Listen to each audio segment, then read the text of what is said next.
നിങ്ങൾക്ക് പറ്റുമെങ്കിൽ ഫസ്റ്റ് ഒരു കാര്യം ചെയ്യുന്നങ്ങോ, ഈനെല്ലാം കെട്ടിയ ആണും പെണ്ണും കെട്ട ആൾക്കാരുണ്ടാവുമല്ലേ, ഓറെ പിടിച്ചിട്ട് കെട്ടിയിട്ടിട്ട് കാലും കൈ ഫുൾ പൊളിച്ചിട്ട് ഇടും. നിങ്ങൾക്ക് കയ്യോങ്കിൽ ഇങ്ങനെ എന്തിന് പെണ്ണുങ്ങളെ ഈ സെൽഫി എടുക്കാൻ വിട്ടെ? ഹിജാബ് ഇട്ടിന് നോക്കിയാൽ ഡബിൾ ഹിജാബ് ഇട്ടത്, ബാക്കിയുള്ളവർ ഹിജാബ് ഇടുന്നതിന് ഒരു അർത്ഥം ഇല്ലാതായിപ്പോയത്. ഇങ്ങനെ ഹിജാബ് ഇട്ടിട്ട് മാനം മര്യാദ കെട്ട പണിയെടുക്കുന്നതിന് ഓനും നിന്നത് നോക്കി എങ്ങനെയാണ്. ഓനിക്ക് എത്ര നാണക്കെടുണ്ട് ഈ പെണ്ണുങ്ങളെടുത്ത് നിൽക്കുമ്പോൾ. ആ ഒരു ഉൾപ്പ് ഈ മുസ്ലിം പെൺപിള്ളേർക്ക് ഉണ്ടാകുന്ന നോക്കിയാൽ ഒന്നുണ്ട്, അവിടെ കുണ്ടിലേക്ക് പോകാനായിട്ടുണ്ട്. അത് കണ്ണാടി വെച്ചിട്ട് നോക്കിയാൽ അവൻ്റെ അടുത്ത് നിന്നിട്ട് എടുക്കുന്ന. നാളെ കബറിലേക്ക് ഈ പെണ്ണുങ്ങൾക്ക് ഓന് വരുമല്ലോ രക്ഷക്ക്. ഇതെല്ലാം എങ്ങനെയല്ലോ കബറിൽ പോയിട്ട് കിടക്കുന്നത്. നിങ്ങൾ കയ്യൊന്നും അത് ചെയ്യേണ്ടതെല്ലാം മാപ്പിളോറെ തച്ച് കൊല്ലി.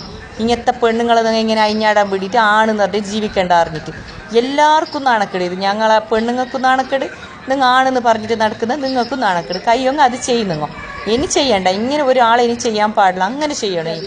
ഹിജാബിനും പിടിച്ച് ചാടാൻ പറയും അവരോട്.